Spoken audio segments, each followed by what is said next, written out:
जब भी बारिश होती है, एक लड़की अपने पास का छाता उठाती है और जाकर उसे एक बाड़ पर टांग देती है। वो छाता अपने लिए नहीं, बल्कि एक सड़क पर सोने वाले कुत्ते के लिए होता है।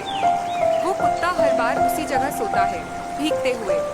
लड़की और कुत्ते ने कभी बात नहीं की, पर हर बारिश में छाता वहीं टंगा मिलता है, कभी लाल कभी पीला, हर बार साफ सुथरा। कुत्ता समझ गया था, कोई है जो उसकी परवाह करता है। एक दिन बारिश हुई, पर छाता नहीं आया। कुत्ता बाड़ के नीचे बैठा इंतजार करता रहा। तभी लड़की फिर आई। अब वो स्कूल ड्रेस में थी और हाथ में दो छाते थे। वो मुस्कुराई, एक छाता खुद पर खोला और दूसरा अपने पुराने दोस्त के लिए रख दिया। वो दोनों बारिश में साथ बैठे रहे, छाते के नीचे और दोस्ती की छांव में। कभी कभी बिना शब्दों के भी दिल जुड़ जाते हैं। कथा आरोग्या, दया और दोस्ती की एक प्यारी सी कहानी। एक हरी भरी घाटी में, जहां सूरज की गर्मी नरमी से फैली थी, बेला नाम की एक प्यारी गाय शांति से चल रही थी। थोड़ी दूर पास के जंगल में ब्रूनो नाम का एक अकेला भालू रहता था। वो अक्सर दूर से बेला को देखता और किसी दोस्त की ख्वाहिश करता। एक दिन उसकी जिज्ञासा डर से ज्यादा हो गई और वो जंगल से बाहर आ गया। वो धीरे धीरे बेला की ओर बढ़ा, यह नहीं जानता था कि वो कैसे प्रतिक्रिया देगी। बेला ने उसकी आंखों में अपनापन देखा और उसे एक प्यारी मुंह से नमस्ते कहा।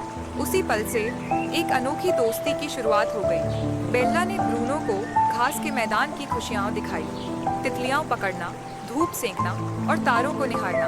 और ब्रूनो ने उसे जंगल की दुनिया दिखाई, पेड़ों पर चढ़ना, नदियों में मछली पकड़ना और रथों का बदलना। उनकी दोस्ती हर दिन गहरी होती गई और उन्होंने साबित किया कि सच्ची दोस्ती कहीं भी पनप सकती है, चाहे दिल कितने भी अलग क्यों ना हो।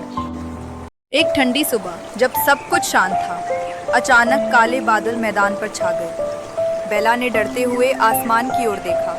उसे गरजती बिजली से बहुत डर लगता था। ब्रूनो ने उसकी आंखों में अपना गिरा पूडर देखा। वो धीरे से उसके पास आया और प्यार से अपना पंजा उसके ऊपर रखा। चिंता मत करो, उसने कहा, चलो मेरे जंगल में शरण लेते हैं। तेज हवाओं और मूसलधार बारिश के बीच वो दोनों एक बड़े देवदार के पेड़ के नीचे छिप गए। बाहर तूफान रेजिंग था, लेकिन बेला खुद को ब्रूनो के साथ पूरी तरह सुरक्षित महसूस कर रही थी। तूफान के बाद जंगल की हर चीज चमकने लगी। ब्रूनो के फर से पानी की बूंदें टपक रही थी और बेला की नाक पर कुछ पत्तियां गुदगुदी कर रही थी। वो हंस पड़ी। इतनी सुकून भरी हंसी तूफान के बाद पहली बार आई थी। लेकिन जैसे ही सब कुछ शांत हुआ, मैदान में कुछ जंगली सुअर घुस आए। उनकी आंखों में शक था। They didn't trust outsiders।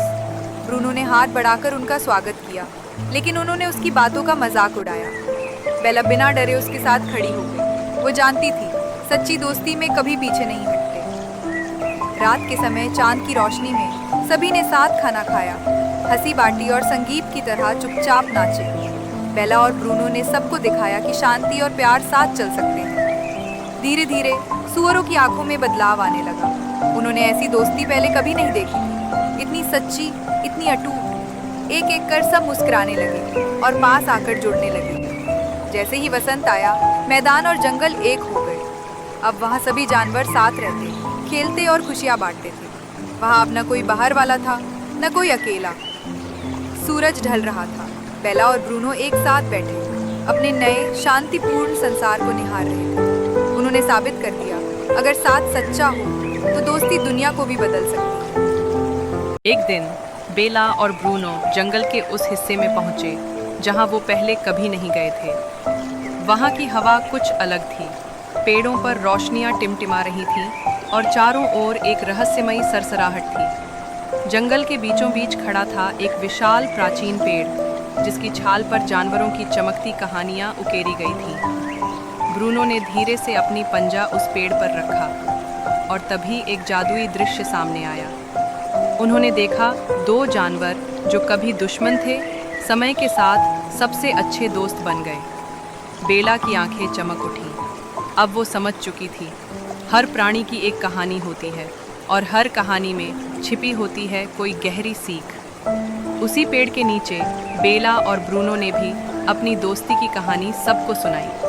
खरगोश, चिड़ियाँ, लोमड़ी और हिरण सब सुनते रहे चुपचाप। उनकी दोस्ती, जो साहस और दया पर बनी थी, अब जंगल की एक अमर कथा बन चुकी थी।